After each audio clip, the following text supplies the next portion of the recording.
Red Wings' Dylan Larkin lay motionless on the ice, presumably unconscious for a long period of time after what appeared to be an honestly pretty benign and not that concerning play. In this video, we'll take a closer look at what exactly might have happened here. Welcome back, everybody. I'm Dr. Brian Sutterer, and my goal on the channel is to help teach you about the medical side of the sports world. So if anatomy and that sort of thing interests you, then please consider subscribing. Now, these really scary scenes that we saw here with Dylan Larkin, and I'll admit, when looking at this play, there really didn't seem to be enough of a typical head blow or head trauma that would explain why it looked like Larkin was unconscious on the ice for as long as he was. In real speed, it looks pretty benign. He's here at the front of the net and he kind of bends over, goes down, and then we just see him collapse motionless on the ice for a long period of time. Certainly you presume that he's unconscious here at the ice, despite there not really being that big of a head blow. When we get out on the ice here, this provider who's up here at the head is technically in charge because they have control of the cervical spine, because here you have to assume that there could be a neck injury. And so appropriately, hands are positioned underneath the neck. The medical staff is trying to talk to him to assess his consciousness to start their basic neurologic screen, but it seemed like he was completely out for a long time here. We really didn't observe any movement in his arms or legs for a long time. Stretcher, of course, was brought out. It looked like they were going to have to spine board him. We still see he's laying prone. Of course, first off, you don't want to just reflexively twist or spin the neck because somebody could have a neck fracture that's unstable, and you don't want to move that if you don't know what might be going on. So appropriately keeping him stabilized. And then it seemed like thankfully he started to come to enough consciousness that they were able to get him safely to stand up. Now at this point, you have to have a lot of trust and faith that your athlete is able to appropriately answer your questions about neck pain, neck injury, asking about numbness or tingling in their arms or legs, and really make sure they're alert enough to confidently participate in that neurologic exam. So thankfully he was. I've been in this situation before where athlete gets knocked unconscious. They're unconscious for what feels like forever.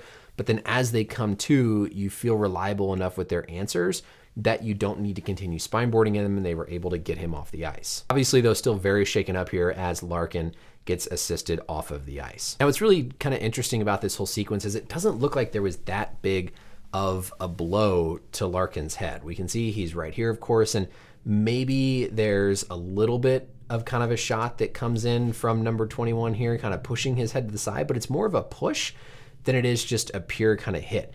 What I wonder about honestly happening is always something that you hear. It's described as carotid sinus hypersensitivity. Basically, you can get a blow to the neck in an area called the carotid sinus that can affect your blood pressure in a way that makes you lose consciousness. So you drop down, you go unconscious, not because of a concussion or brain injury, but because of a hit, because of trauma to the parts of our blood vessels that control our blood pressure and regulation. And that's really kind of what this reminds me of. Now, of course, you have to be very thorough in evaluating for a head injury, but there's no real blow. The fist that kind of comes in here from number 27 hits Larkin more up in the neck as opposed to directly in the head. And there's not that big of kind of a twist that we see in terms of that rotational load. So something like carotid sinus hypersensitivity is going to be very high on the differential here after you've done your appropriate evaluation for a concussion, because that's going to require more specific treatment than just the carotid sinus hypersensitivity. Same kind of thing here if we look at this view. We really don't see a significant amount of hit. There's maybe a little bit right there, but it's more again like a push than it is a true blow. Now, if there was anything, I would presume it was there before Kelly comes in, but I think we have to pay attention also here to Kelly's right arm kind of stick up under the neck there with Larkin kind of on the right side. I do think it was really interesting what they talked about, how something happened with Larkin's neck in the past in this game here where he got this stick that kind of hit him up in that portion of the neck. And now this again was on the right side, and this was Jamie Benn. The stick kind of came up and hit him on that right side, and Larkin missed a lot of time with what they described as a neck injury and gets contacted again on that right portion. Now he was in a collar.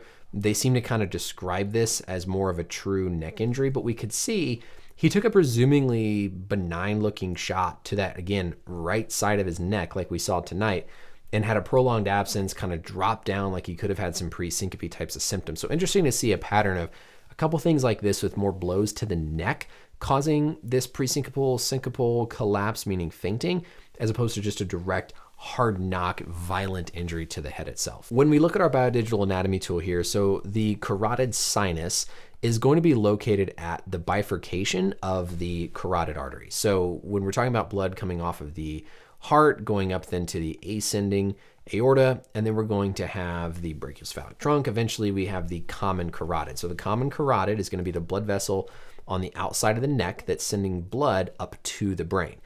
The common carotid splits or bifurcates and goes into the external and the internal carotid, internal going up into the brain, external more outside of the skull.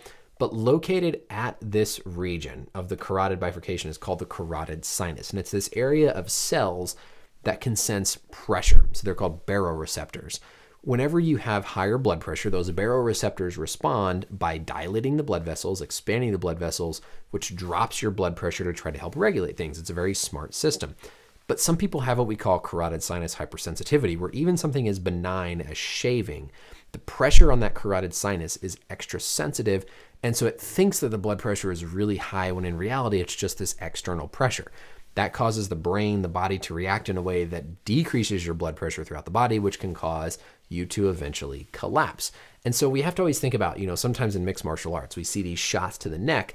You can affect this carotid sinus in such a way that you collapse, you faint, almost like you would if you had a concussion, but it's more from a vascular problem with blood flow rather than it is from a true brain injury. So whenever we see something like what happened tonight with Larkin, and we hear about the neck, I always think about this carotid sinus hypersensitivity or a blow to this carotid sinus causing him to pass out from that injury, that blow to the blood vessels, causing that sensitivity, blood vessel dilation, you eventually collapse and faint, as opposed to a true hit to the head concussion, because to be honest, it didn't really look like there was that much in terms of a hit to the head. So if you keep all that anatomy in mind, of course, those blood vessels, that common carotid, that bifurcation sitting here on the right side of Larkin's neck, as number 27 comes in here, that right fist and stick kind of hit him in that area of the neck. We don't see that much blow to the head, but certainly if there's any level of carotid sinus hypersensitivity, that causes your brain and body to think your blood pressure is really high, dilate your blood vessels, drop your blood pressure, and eventually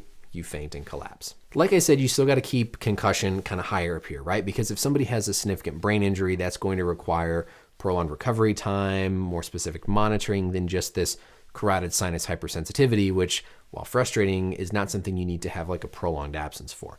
So still got to worry about the concussion, but I think this was an interesting thing to consider and think about that we don't often see in the sports world. Let me know as always any questions or comments down below, and until next time, we'll see you later.